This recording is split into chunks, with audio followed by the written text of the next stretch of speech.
day, Indy. Good day, John, and what a good day it is today. Oh, it's absolutely beautiful today. Anyway, today we're going to take you to look at Pattaya from a different perspective. It's an actually massive city now of 1 million people. That's without the tourists, apparently. I found out. I've been reading up on it. And as you look at Pattaya now, it is absolutely mega city, absolutely massive, skyscrapers and things like that all around. This is the quieter end of Pattaya Beach. You can see big condominiums and stuff like that, and loads of people here, but it never started off that way. And we're going to look at some of the historical landmarks of Pattaya, which has got some.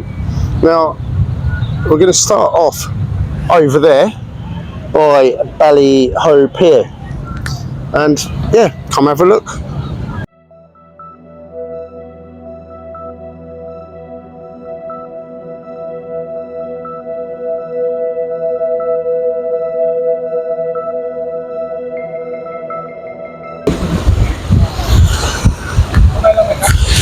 So Pattaya wasn't always this massive megacity as we know and love.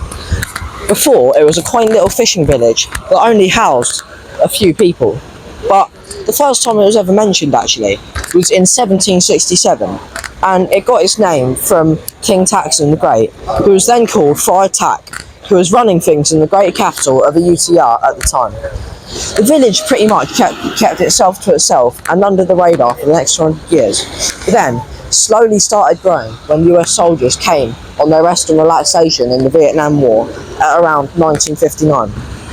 So the tourism scene was about to blow up, and on their rest and relaxation the American soldiers needed something to enjoy, so that was when the bars started to sprout.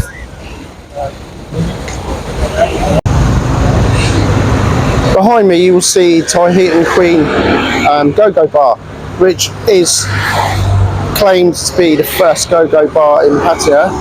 It's been there a long time. I know it's been there since I've ever been coming. It's very old style, sort of old school, very famous amongst people that come here. Kind of a place you need to go to once, because it's decorated still in the same style that they were years ago. Now, before the 1960s, Pattaya was just a palm-fringed beach with not much else here, fishing village.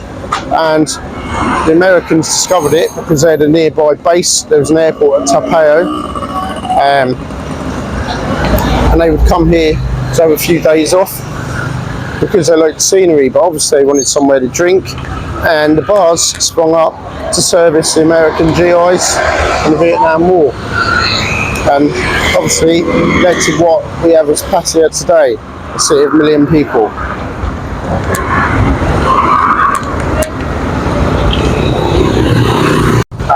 So in front of you, you can see the famous Pattaya sign, Pattaya City sign. It's iconic. It's obviously copied from Hollywood, yeah.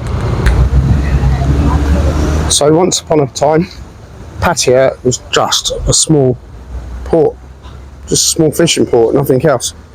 You look out there to the islands, and that's what the principal industry was.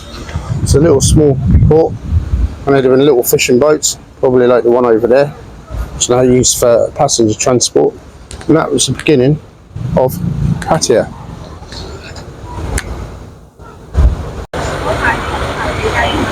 There's actually another theory of how Pattaya's got its name, and there is actually a wind that blows in offshore from over the islands. What are the islands called, Indy? That one's Koh Larn over there. Koh Larn. Okay, but there's actually a theory that the name of Pattaya come from a wind that's called the Pattaya wind that blows in offshore. Whether that's true or not, we don't know. Obviously, I'm sure in Thai history books it might tell you a more definite answer, but if you've seen the writing, you're going to be a genius to be able to read it, I think.